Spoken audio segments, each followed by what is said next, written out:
Hey guys, how are you? Welcome to another episode of the Ask Midwest Anxiety Show. I'm here at Ward Parkway, just taking a little break from client sessions and business meetings for an hour or two.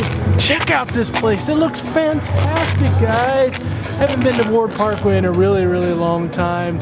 They've got this fire pit here. It's a great outdoor place. If you guys ever are at Ward Parkway, come visit them. It's time to get the thumbnail. When this life gets a little tough, the people start to run. Well, don't you just walk away? You guys, you're gonna enjoy episode 32. Make sure you pay special attention to the special message that you'll see. Oh, hey guys, how are you? Hey, wow, here we are, another day of the Ask Midwest Anxiety Show. You guys have to be honest with you, this opening probably isn't as cool as the opening I was planning, guys. Take a look at this. Tell me what's wrong with this opening.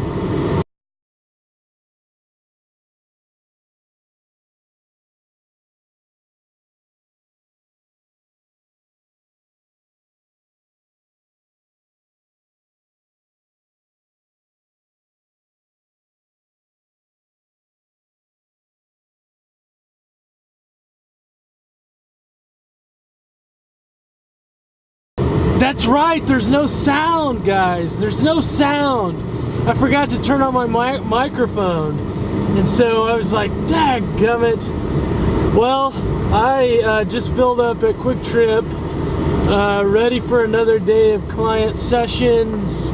Got a couple business meetings today. Things have started out well today, guys. Have to say, a lot of kids are starting back to school today after the holiday break. And I think all the kids we got in our school refusal program all went to school this morning, 100%. Fantastic for the first day back after a long, I think it was 3-week winter break.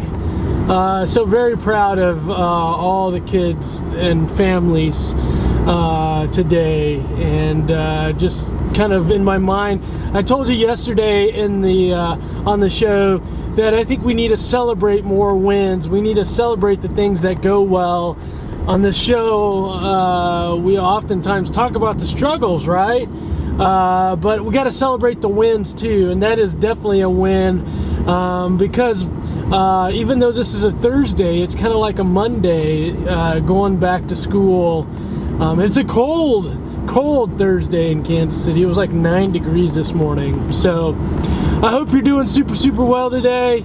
Doggone it, on episode 31 I was gonna try to get it under 15 minutes. I didn't, but it's a good show. If you guys didn't see episode 31, make sure you go check it out on YouTube or on the Ask Midwest Anxiety Show Facebook page or the Midwest Anxiety Facebook page.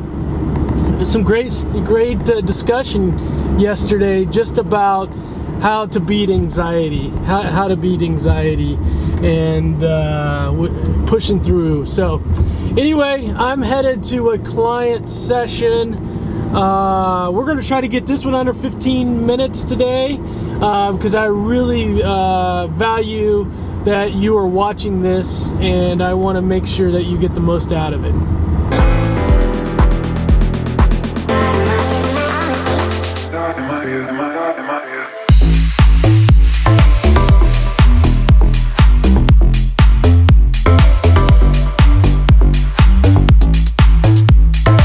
So this is a message to you parents. You know, one of the things that I often see a lot of times when I'm working with a child, maybe, you know, it doesn't matter what age, 4, 5, 6, 7, all the way up to 15, 16, 17 years old, is I oftentimes see parents assuming this responsibility and taking over a lot for the child. As I'm, it doesn't matter if it's anxiety or if it would be academically for the child, reminding them, hey, you got to do the homework. Message doesn't mean that you just totally give up as a parent, you become apathetic. But oftentimes what I do when I'm talking with parents is I see that there isn't as much separation with the child and the parent. The parent assumes a lot of responsibility. If it would be, hey, you got to get up in the morning, let's go, get out of bed, you got to go to school, you're going to be late. Or if it would be, get down here and do your homework now, or whatever it would be. And I get that, guys. I get it that you got to have expectations. So, when I'm talking with parents, I talk about that you definitely have to have expectations, and you've got to be clear with your expectations. What are your expectations for your child? And then once you give your child those expectations, then you have to back off. You have to back away and let it play out, guys. And I think that that's hard as a parent. You have to set your expectations, then you got to back off as a parent. You got to let your child play it out, and then you follow up with rewards and consequences. I think a lot of times we as parents step in too quickly. Sometimes we as parents, we give up and we just throw our hands up and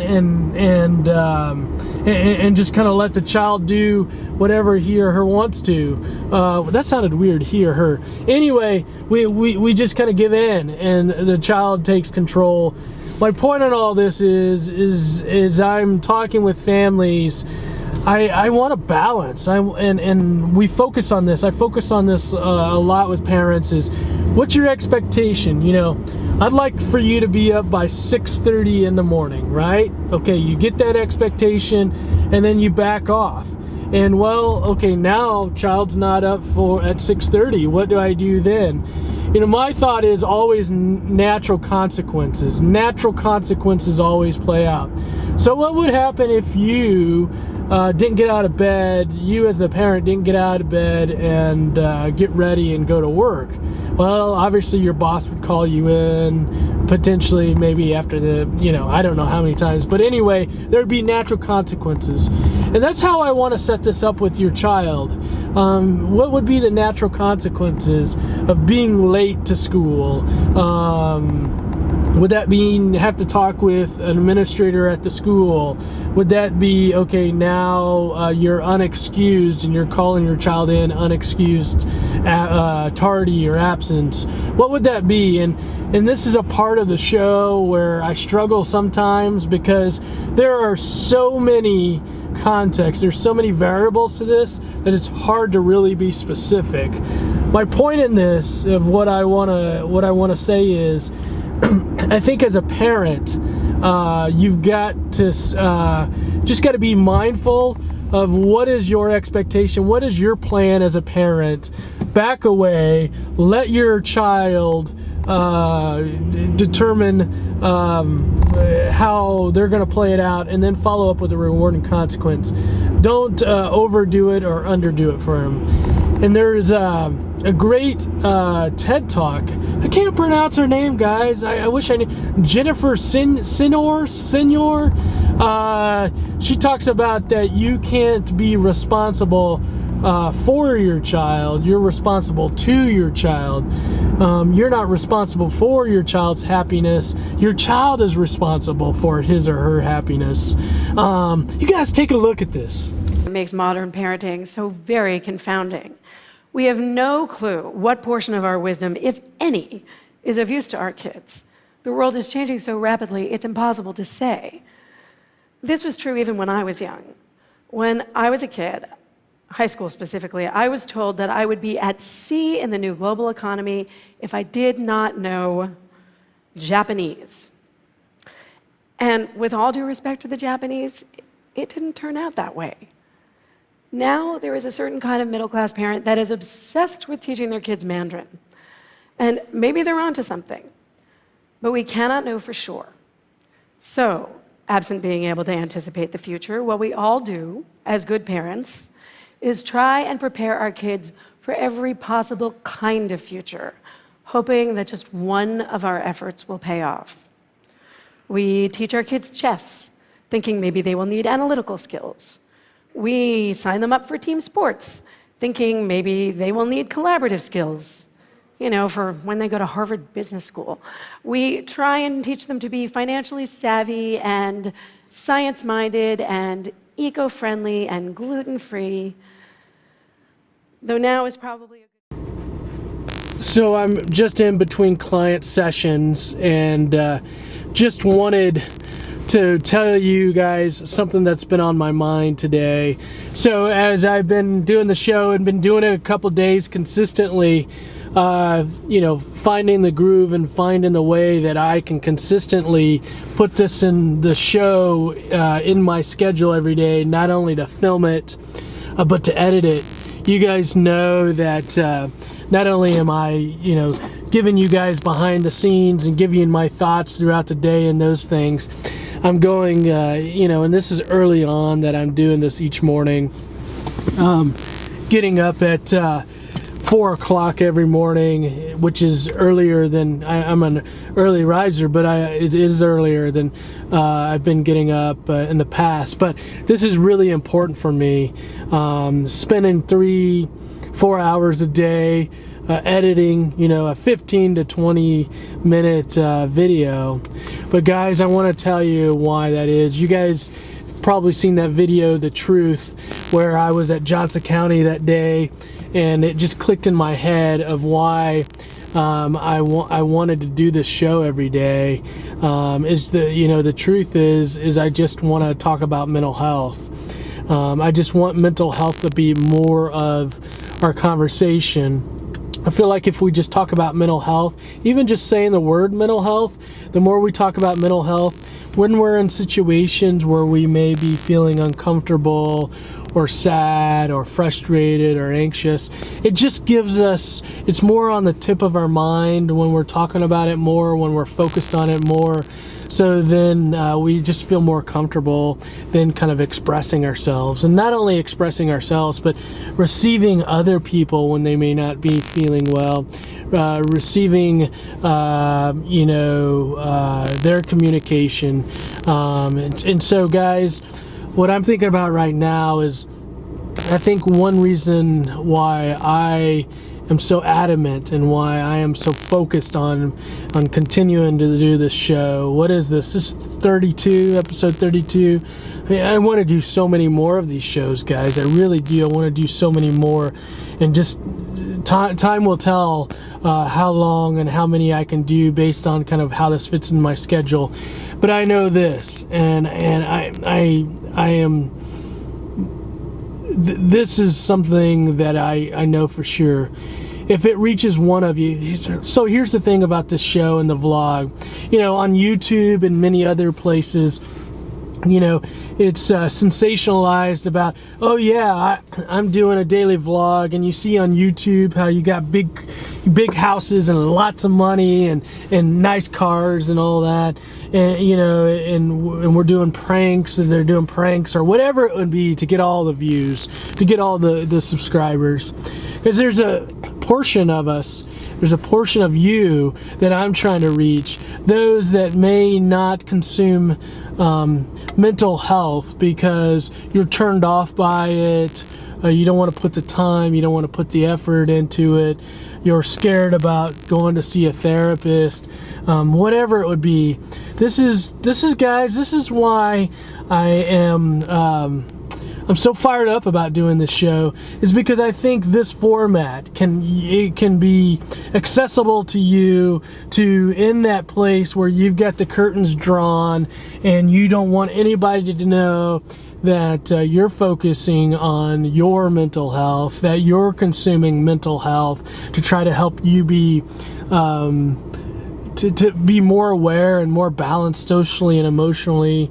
That's who I'm trying to reach. If there's one of you out there right now, and you may be looking at yourself going, yeah, that's me, or maybe thinking to yourself, that's when I know that's when I get excited, is knowing that it's reached at least one of you that would not have consumed mental health in any other way, but you found this to be an interesting format.